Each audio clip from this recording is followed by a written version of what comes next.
等到民众安心休年假的同时，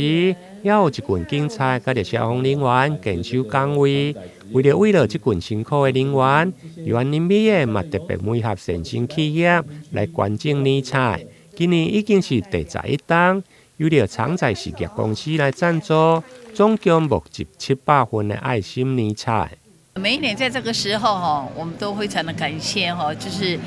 每一年的企业捐赠，有时候是一样的，有时候是不一样的。在今年是我们长甲实业企业由我们陈董事长哈徐万杰哈来就是做个捐赠啦。那我想我们台南市是一个非常幸福的城市。那当然我们希望在过年也能够平平安安的今年是第11年了哈，我们准备了就是将近700份的年菜给我们这些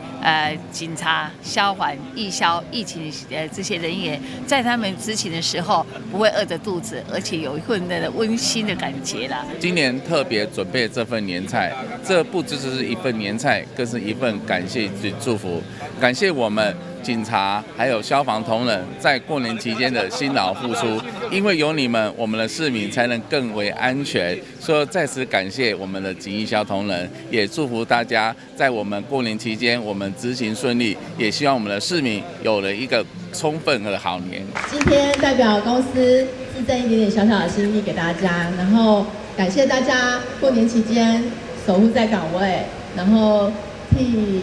全体的同民